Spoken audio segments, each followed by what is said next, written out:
तो बेटा रिसेंटली क्या हुआ रिसेंटली आपने कल ही की न्यूज़ है कि monkeypox virus mpox virus का जो केस है इंडिया में वो पहला केस सस्पेक्ट हुआ है ऐसा हेल्थ मिनिस्ट्री की तरफ से कंफर्म किया गया है।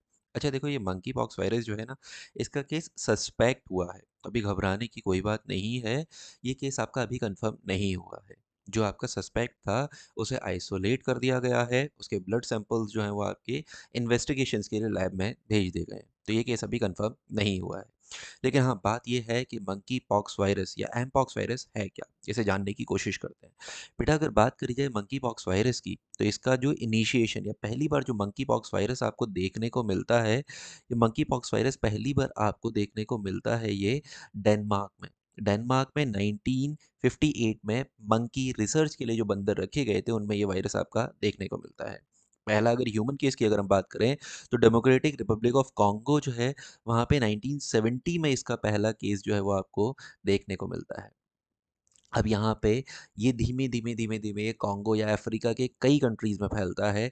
स्पेशली कॉन्गो में हर साल मंकी पॉक्स वायरस से रिलेटेड हज़ारों केस आपको देखने को मिलते हैं। यहाँ तक ये चीज़ें नॉर्मल रहती हैं, लेकिन 2022 में ये जो मंकी पॉक्स वायरस है, इसके केसेज़ यूरोप और नॉर्थ अमेरिका की तरफ काफ़ी तेज़ी से फैलने लगते हैं। और जब ये काफ़ी तेज़ी से फैलते हैं, तो डब्ल्यूएचओ के द्वारा मंकी पॉक्स वायरस को हेल्थ इमरजेंसी डिक्लेयर किया जाता है।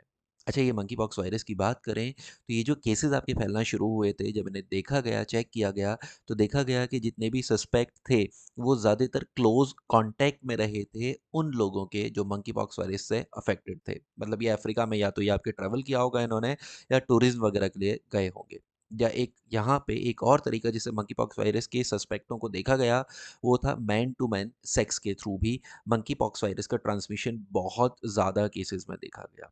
अब तक अगर बात करें 2024 तक तो 120 कंट्रीज़ में लगभग 1 लाख से ज़्यादा लैबोरेटरीज़ में मंकी पॉक्स वायरस के केसेस जो हैं वो कंफर्म किए गए और मंकी पॉक्स वायरस से अब तक 220 डेथ भी जो हैं वो कंफर्म की गई हैं। अब बेटा मंकी पॉक्स वायरस को थोड़ा-सा समझने की कोशिश करें तो ये पूरी सिचुएशन के होने की वजह से यहाँ पे मंकी पॉक्स वायरस को public health emergency of international concern 2 bar WHO ने डिक्लेयर किया। पहली बार मई 2022 में इसे इमरजेंसी डिक्लेयर किया और दूसरी बार रिसेंटली अभी अगस्त 2024 में भी इसे public health emergency of international concern declare किया है डब्ल्यूएचओ के डायरेक्टर जनरल ने। अच्छा मंकी पॉक्स वायरस जो है ये जैसे स्मॉल पॉक्स होता है ना जिसे हम चेचक बोलते हैं, वही चेचक फैमिली का ही एक वायरस है जो मंकी पॉक्स है। हाँ, चेचक बहुत ज़्यादा फैटल होता है, उसके कंपैरिज़न में मंकी पॉक्स वायरस के जो आपके सिम्पटम्स हैं, वो कंपैरेटिव वीक सिम्पटम्स मिलते हैं। अच्छा वीक सिम्पटम्स मिलने के बाद भी ये इतना ज़्यादा इफ़ेक्टिव क्यों है, ये चीज़ भी समझने की कोशिश करते हैं। अब इसके सिम्पटम्स की अगर हम बात करें तो स्मॉल पॉक्स की तरह यानी कि चेचक की तरह ही इसके सिम्पटम्स आपको देखने को मिलते हैं। जनरली मंकी पॉक्स वायरस वाले केसेज़ में देखा जाता है कि जो सस्पेक्ट है उसे फ़ीवर होता है या फिर उसके हेड एक या मसल एक जो है वो शुरू होते हैं। या फिर जो सबसे कॉमनली देखा जाता है उसके इस तरीके के जो आपके दाने हो जाते हैं या इस तरीके के लम्स जो होते हैं उसकी बॉडी पे जनरली आपके देखने को मिलते हैं। इनिशिएशन की अगर बात करें तो ये डायग्राम भी मैंने आपको दिखा रखा है कि पहले आपका डी कलरिंग होता है मतलब वहाँ आपकी स्किन में कलर चेंज होने लगता है और धीमे-धीमे आपकी बॉडी में लम्स जनरेट होने लगते हैं। और ये बहुत ज़्यादा लम्स जो होते हैं वो इनिशियली छोटे से इनका साइज़ जो है वो बढ़ता जाता है, इनमें म्यूकस इकट्ठा होना शुरू हो जाता है और बाद में ये ड्राई अप होना शुरू हो जाते हैं। तो इस तरीके के सिम्पटम्स मंकी पॉक्स वायरस में बहुत ज़्यादा देखे जाते हैं। अच्छा बात करें इसके ट्रांसमिशन की, बेटा मंकी पॉक्स वायरस जो इनिशिएट हुआ था, वो रोडेंट्स के थ्रू रोडेंट्स जो मतलब चूहे, गिलहरी वगैरह जो होते हैं, इनके थ्रू ये बंदरों में गया था और बंदरों के थ्रू ये ह्यूमन्स में गया था और ह्यूमन से ह्यूमन इसका ट्रांसमिशन जो है वो चलता रहता है।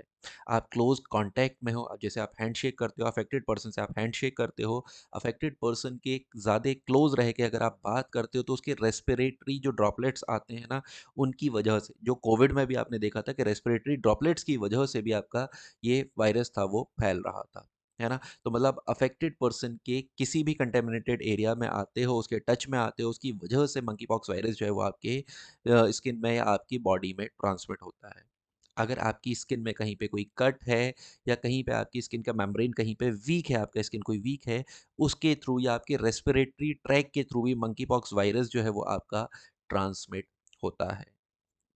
अब यहाँ पे बात की जाए कि मंकी पॉक्स वायरस अगर कोई अफेक्टेड पर्सन है, तो उसे इंक्यूबेशन किया जाता है 20 से लगभग 6 से 20 दिन के लिए, है ना? 6 से 13 दिन तक भी हो सकता है या ये 5 से 20 दिन तक भी इसे बढ़ाया जा सकता है। मंकी पॉक्स वायरस में जो सबसे आपका इम्पॉर्टेंट चीज़ है कि मंकी पॉक्स वायरस वैसे तो इसके सिम्पटम्स स्मॉल पॉक्स या कि आपके चिकन पॉक्स वगैरह जो है, जो आपका चेचक होती है उसके कंपैरिजन में वीक होते हैं। लेकिन हाँ, इसके सिम्पटम्स जो होते हैं वो बूस्ट कर जाते हैं जब इम्यूनो कॉम्प्रोमाइज्ड इंडिविजुअल, मतलब जिसका इम्यून सिस्टम पहले से ही वीक है, उन पर्सन्स को अगर ये मंकी पॉक्स वायरस होता है तो उनके लिए ये आपका बहुत बड़ी प्रॉब्लम बनता है।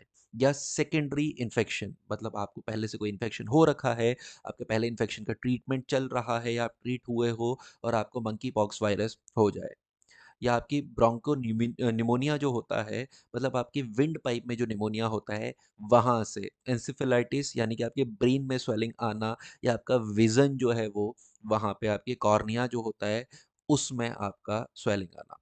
जनरली अगर देखे जाएँ केस में, तो यहाँ पे स्वेलिंग जैसे आपने देखा था ये लम्प्स आपके बन जाते हैं, तो ऐसे ही स्वेलिंग आती है, वो चाहे वो स्वेलिंग आपके विंड पाइप में आ जाए या वो आपके ब्रेन में या आपकी आँखों में आ जाए, जिसकी वजह से आपका विज़न लॉस भी हो सकता है। आपका रेस्पिरेटरी सिस्टम जो है, आपका जो पूरा नर्व सिस्टम है, वो प्रॉपरली इन्फेक्शन के लिए काम नहीं कर पाता।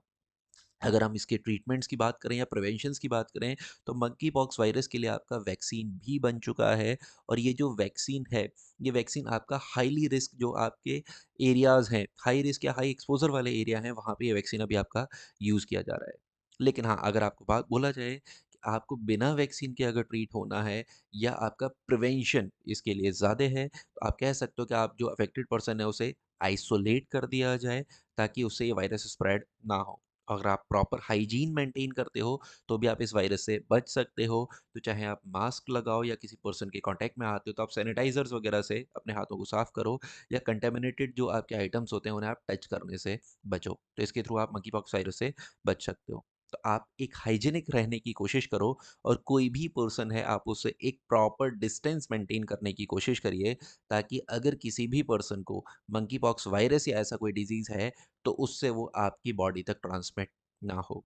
ऐसे ही इन्फॉर्मेटिव वीडियोज़ के लिए चैनल को सब्सक्राइब कर लेना, और अगर आपको वीडियो यूज़फुल लगता है तो वीडियो को लाइक किए बिना मत जाना। चलिए मिलते हैं आपसे नेक्स्ट वीडियो में।